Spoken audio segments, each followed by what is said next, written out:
Good morning, everyone. Welcome to a beautiful day out at the Rauher Flats, and it's been probably too long. I've waited until no one really cares anymore. But here we are with the Jeep Gladiator. It's been out for about a year. I see them all over Los Angeles. They are selling like hotcakes, and you can see why. It's a cool looking truck. This one is called the Mojave edition. There's the base version, the Sport, the Rubicon, and you got the Mojave here. Mojave is a little more desert focused. Rather than having your rock crawly setup, this one has more of a trail running type setup. It's got Fox bypass shocks, 17-inch wheels with the Falcon Wild Peak AT tires, sort of a deserty graphics scheme. And it's got a bunch of options on it. Base price of the Mojave is $43,800. As tested, 65 G's. This is a $64,840 Jeep.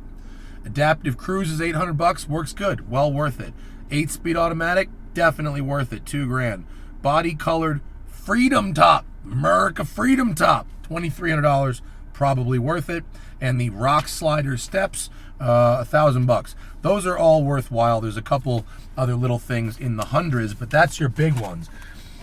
Jeeps have always been expensive, and they are now really, really expensive. And moping out here on the dirt, we can see why that is. Because on the highway, although this is the best Wrangler I've ever driven on the road, that's a really low bar. This thing's not great on the road. Solid front and rear axles means you get axle hop at both ends of the vehicle, which is very disconcerting. Recirculating ball steering means lots of slop, no feel, and lots of work. And the fact that it's built like it is means that even though the 8-speed gearbox keeps the revs lower on the highway, so it's a little more refined. And even though the Pentastar V6 is better than the old 4-liter, and even though they've done work to make it better, it's still just loud and unruly. And having been out here off-road in so many cars that have great on-road mannerisms, you have to really want the look, or you have to really need the use case. Otherwise, don't drive one of these. Don't buy a $64,000 Wrangler just to drive around the road. I just don't. It doesn't help you at all. So, rather than rock crawling today, we're going to do some trail running. We've got a nice washboard road here. We're in 2 high, and to lock you can only shift into 4x4 low to lock the axles. Okay, so we can't do that. Off-road unavailable, shift to 4-wheel drive. So you have to put it in 4x4 to do off-road mode. You can't use that in rear-wheel drive, apparently. But we're trail running, so we're going to leave it in rear-wheel drive, and we'll just see how it goes. Where is my button for traction control? We don't need you. Go. Manual mode. Oh, the plus and minus are in the correct direction. Pull to upshift. We like that. 8-speed gearboxes have been very good for the off-road crowd. Oh yes. Whoa!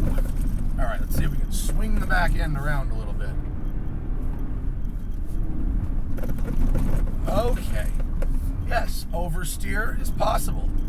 This could be promising.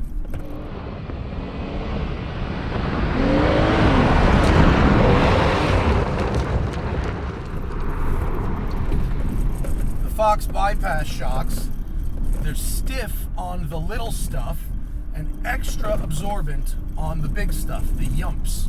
So unfortunately, and this happened with my Raptor as well, the little bumps on like the 405 freeway were really rough and uncomfortable. Same as here. But the bigger the bump, the better the reaction to it. And it was also improved by having a couple extra 100 pounds in the vehicle. So I haven't actually driven this with a bunch of people in it yet, but I imagine you'll have a similar effect.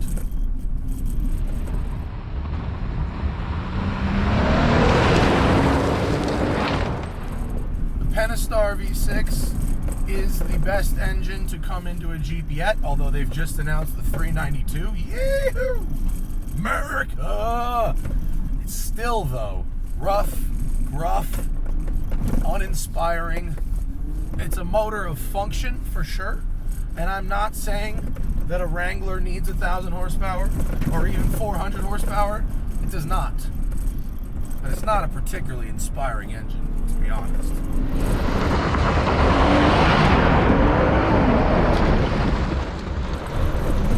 You know, I'm kind of impressed with the mannerisms, though. The shocks are doing it. Steering has no feel, but on the dirt, where it's all a bit loosey-goosey anyway, doesn't matter so much. ABS kicked on a little there. Yep. Can slide.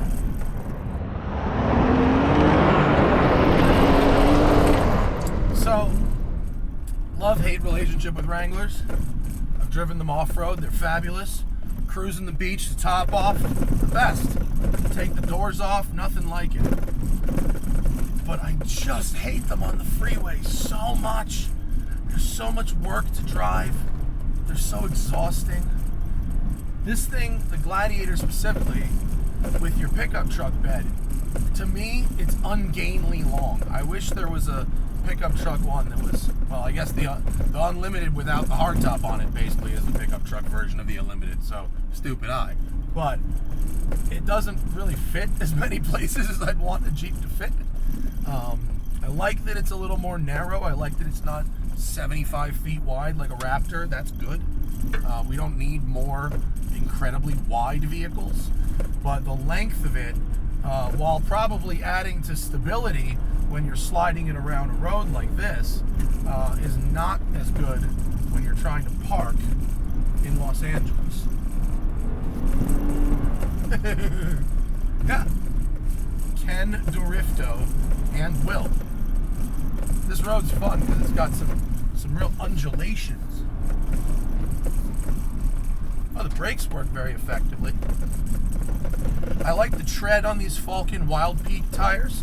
I also have them on our Mitsubishi Delica.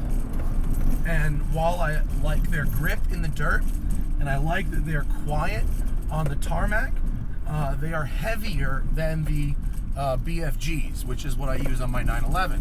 On my 911, I care a little less about road noise and a little more about the weight of that tire because that's a sports car. In here, in this vehicle, the Wild Peak, I think, is the right choice because really anything you can do to reduce your road noise in one of these is good. So this is doing well. I mean, I'm not like mobbing like quite like a Raptor. A Raptor would be more solid, would be faster, and would be more confidence inspiring with the huck. But the long wheelbase, it's like a Dodge Charger. It steps out smoothly, and it's nice and easy to recover. Oh, slowly. Oh, I thought maybe I was going to high center there.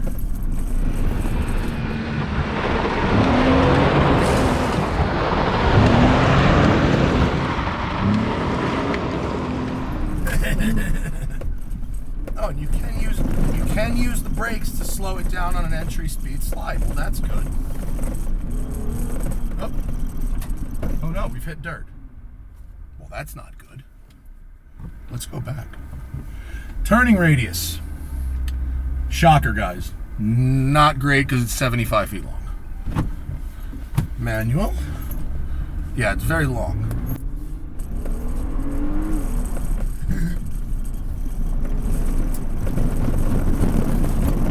Yeah, there we go.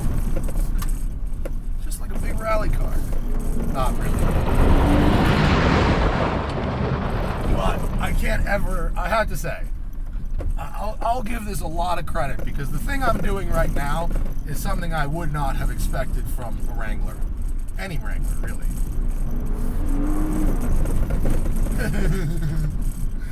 That's really fun, actually. If you load this thing up with options, which it is very easy to do, because you can customize these, lot of really interesting ways to really make them your own. And that's one of the great things about it. But I had to say, if your goal is trail running and you can fit it, by the time you load this thing up, you're awful close to a Raptor. I mean, you're really within spitting distance of a Raptor, which is still better at this task. The width may not be as ideal in the city, but it definitely adds some stability here. You've got 170 extra horsepower.